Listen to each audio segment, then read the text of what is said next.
Good afternoon, faithful e-news readers.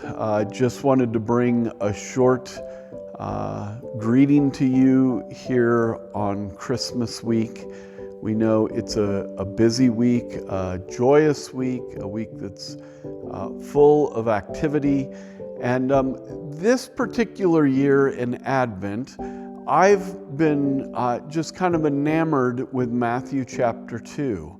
It's one of the things I love about the church calendar is it takes us through these passages year after year, that there are passages that perhaps we've read hundreds of times or perhaps even thousands of times, and yet Scripture is this multifaceted diamond that there's always something new there to discover. There's always something maybe that we haven't seen in the same light that just comes through in fresh and new ways. And this year's been one of those experiences for me. In Matthew chapter 2, beginning in verse 1, it says, "After Jesus was born in Bethlehem in Judea, during the time of King Herod, Magi from the east came to Jerusalem and asked, 'Where is the one who has been born King of the Jews? We saw his star when it rose and have come to worship him.'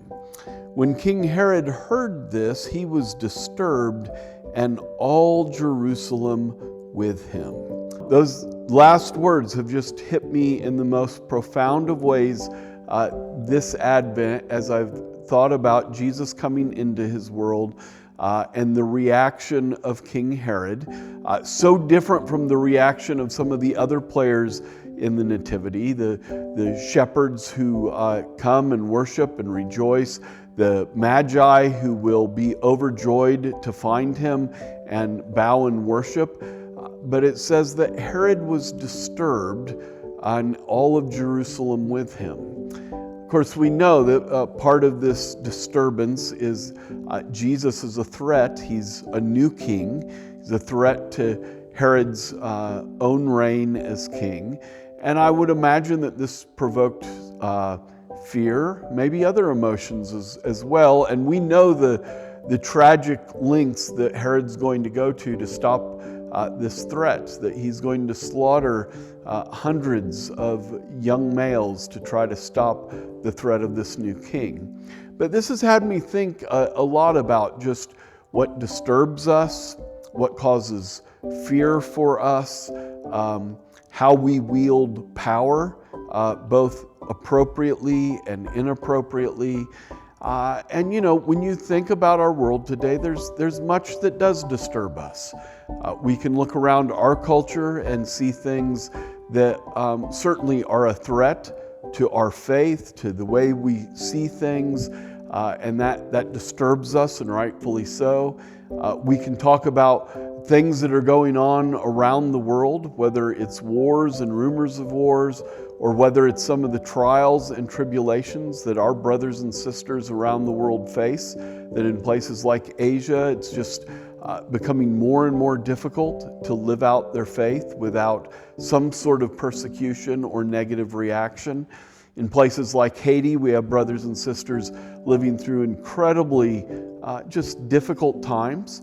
And so there's a lot that disturbs us. There's a lot that might provoke fear in us. And even in our own lives, even in our own circumstances, very personal things that may arise like that. And it's had me thinking about how do I react to the things that disturb me?